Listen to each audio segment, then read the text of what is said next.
fuel tank that's located behind the fuel neck is right here. But what happens is, remember, it takes an average of the two fuel level sending units. So basically, essentially what happens is the engine control module knows, you just go down the corner, you fill your fuel tank all the way to full, right? I got 2.5 volts on the left side tank, I got 2.5 volts on the right side tank. Now, the computer knows that the passenger side has always got to drop first, because that's how the system works. The system is constantly circulating fuel, so it's pulling fuel from the passenger side tank into the driver's side tank. Okay? So that passenger side tank is always going to drop first. The computer knows this. So it knows, like at approximately half a tank, you got about 2.5 volts in the driver's side tank, but the passenger side tank is down to 0.5 volt. Okay? So if it sees a variation in those voltages, it sits there and says, no, I don't know anything, here's empty. Okay, that's where it comes from. Okay? Follow that, sir? If you only have a quarter tank, you got 3/4 of an empty tank, and the garage is hot and cold, does that cause any condensation problem? Good question. Good question. You would think, but we are not talking about a third gen. We're not talking about a fourth gen. We're not talking about an open fuel tank system. We're talking about polyethylene tanks both here and here. We're talking about a sealed fuel filler neck, right there, and on this side, on the open end side that ventilates, a charcoal canister. What does an activated charcoal canister do? It absorbs both the fuel vapor going out and any kind of moisture coming in. So, no condensation. How come Chevrolet never told us? Why am I here?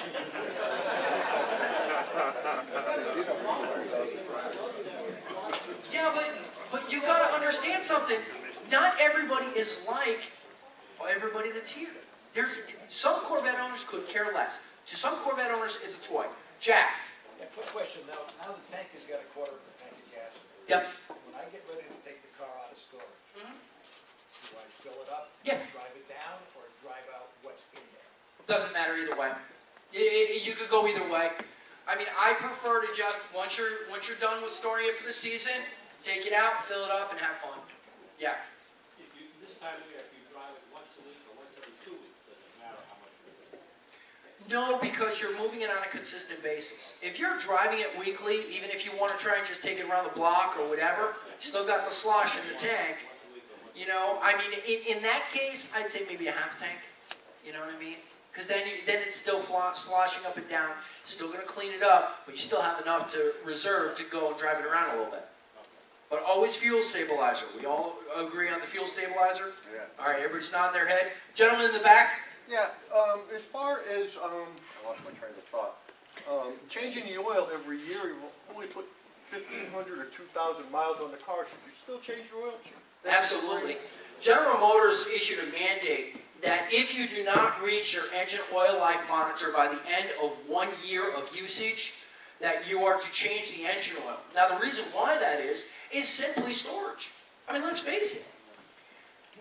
The positive crankcase ventilation and the engine oil crankcase is not a fully sealed system, and it doesn't have charcoal canister on the other end. So what happens as that engine oil cools down, you're going to get some type of condensation in there. You will. There's no two ways about it. I always prefer to have my customers come in and see me before they store it for the winter, because I want a fresh sump in there, and I want to have it completely clean, and get all the acidic byproducts from burning fuels and burning gasolines. I want them out of there. I don't want them in there. So that's the reason why I go that route. But yeah, GM says if you don't reach the end of your oil life monitor, you definitely go and change the oil at the end of the cruising season.